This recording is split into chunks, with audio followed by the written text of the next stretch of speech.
সিরাজগঞ্জের শাহীন স্কুল সিরাজগঞ্জ শাখা বার্ষিক সামষ্টিক মূল্যায়নের কৃতি শিক্ষার্থী সংবর্ধনা পুরস্কার বিতরণ এবং পিঠা উৎসব অনুষ্ঠিত হয়েছে।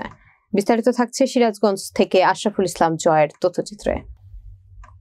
সোমবার বিকালে যমুনা নদীর কোল ঘেঁষে অবস্থিত সিরাজগঞ্জ ক্রসবার ৩ নম্বর চায়না বাঁধে শাহীন স্কুল সিরাজগঞ্জ শাখার আয়োজনে শাহীন স্কুল সিরাজগঞ্জ শাখা বার্ষিক সামষ্টিক মূল্যায়নের পুরস্কার বিতরণ অনুষ্ঠানে সভাপতিত্ব করেন সিরাজগঞ্জ শাহীন শিক্ষা স্কুলের বানিয়াপট্টি শাখা নির্বাহী শাখা পরিচালক মোহাম্মদ আব্দুল করিম তালুকদার। অনুষ্ঠানটি সঞ্চালনা করেন শাহীন স্কুল সিরাজগঞ্জ শাখা পরিচালক মোহাম্মদ নুরুল হক।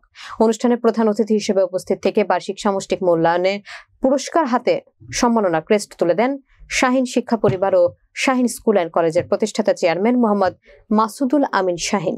এ সময় উপস্থিত ছিলেন শাহীন শিক্ষা উল্লাপাড়া শাখা পরিচালক রাস্তেল পারভেজ, মোহাম্মদ রফিকুল ইসলাম সলঙ্গা শাখা পরিচালক আব্দুস সামাদ, মোহাম্মদ রাকিব হোসেন বেলকুচি শাখা পরিচালক মীর আমিন, শাহজাদপুর শাখা পরিচালক মোহাম্মদ মুজিবুর রহমান, মোহাম্মদ আরিফ হোসেন।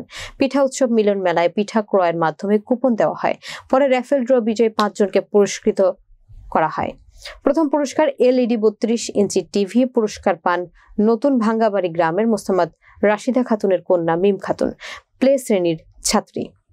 এই অনুষ্ঠানে 15টি স্টল এবং প্লে গ্রুপ থেকে 10ম শ্রেণী পর্যন্ত 2300 ছাত্রছাত্রী এবং অভিভাবকগণের অংশগ্রহণে এই অনুষ্ঠানের আয়োজন হয়।